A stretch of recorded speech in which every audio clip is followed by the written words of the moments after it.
I said I came here to Bangalore to address the district leaders of our Rajiv Gandhi Panchayat Raj Sangathan. We have conducted the morning session with them and it will continue in the afternoon. In between, I am at your disposal to answer any questions that you might have to put to me. But I do point out the presence of the leader of the opposition, Shri B.K. Hariprasad, and my friend Salim. They are here to answer Karnataka-based questions much better than I'm able to. But if nevertheless there are some questions you'd like to pose me, I'm at your disposal. Thank you.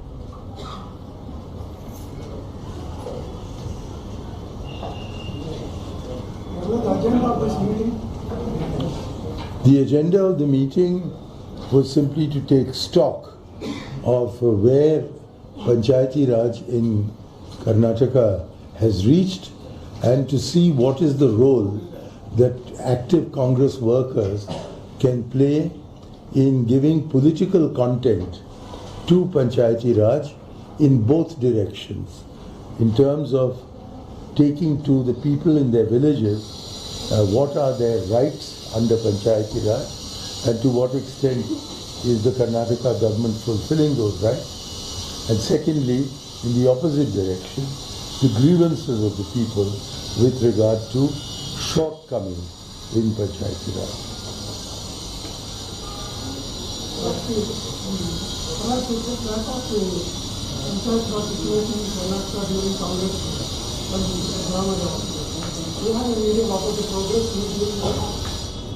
Well, there have been more than one Congress government, but it was Karnataka under Mr. Ghorpade. That was the first state in the country to enact conformity legislation with the constitutional provisions. So, in that sense, Karnataka has been a leader. But I would go further back. I'd go back to Abdul Nazir Saab, who was really the founder of institutionalized Panchayati Raj in Karnataka, and it is from him that Rajiv Gandhi drew a lot of his inspiration for the constitutional amendment that he undertook. So I find that under the most recent Congress government, we had a new law passed with respect to Panchayati Raj based on the recommendation of the Ramesh Kumar Committee. There is no other state in India that has so thoroughly evaluated its first Panchayat Raj law in terms of issues that came up in the course of implementation. And I think the law that followed the Ramesh Kumar Committee report is arguably the best Panchayat Raj law that the country has. In my view, unfortunately, that Congress government did not act sufficiently fast on implementing the law, and naturally the non-Congress governments that have come since don't have the same sense of ownership of the recommendations of the Ramesh Kumar Committee, with the result that the law is in significant respects being left unattended to. So you've understood what needs to be done, but that does not translate often enough into practice.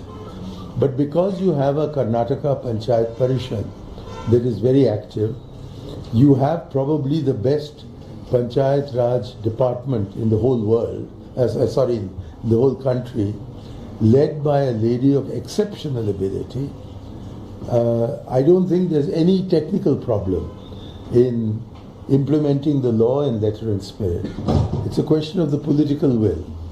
And because there is an absence of that political will, across parties, much more that is, the lack of will is much greater in other parties, and there is a kind of guilty consciousness inside the Congress about how they could have done more. This group that I spoke to are the best agents for taking the message of Panchayat Raj to the people and for carrying back to the government, particularly the government of Karnataka, the complaints of the people. And there is an excellent institution that you have here, which is the presence of 25 members of the Legislative Council who are elected from constituencies of the local bodies. Of these, 11 are Congress people.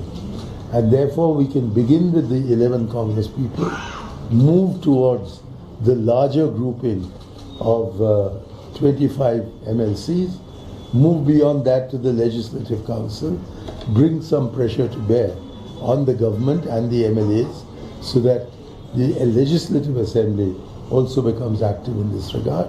So the prospects are excellent and the channels of communication are well laid. Now it's a question of utilizing these channels of communication and these institutions. Coming to the first foundation of this Panchayat Raj, seeing the MPC as a message, Rajiv Gandhi wanted to introduce this pan-India. Today, What she said? Repeat the question. I'm sorry. Repeat. I wasn't able to hear it all. Rajiv Gandhi wanted to implement this Panchayat Raj pan-India, right? what is the situation? Well, the constitution before Rajiv Gandhi became Prime Minister, the constitution had laid down that Panchayati Raj would be a state subject. So the choice before Rajiv Gandhi, who had more than 400 votes in the Lok Sabha, was to either do a Narendra Modi and order things to be done in the states, which are reserved really for the states, or to respect the Sarkaria Commission recommendations, which had just come out, and ensure that this did not become a center state issue. So the provisions of the Constitution have two aspects to them. One is the mandatory, which really refers to the constitution of Panchayati Raj in the villages and slums of India. And the other are the recommendatory, which is to the states. But I must say the Karnataka law entirely conforms to the constitutional provisions, and therefore I regard it as the best act that we have in the country.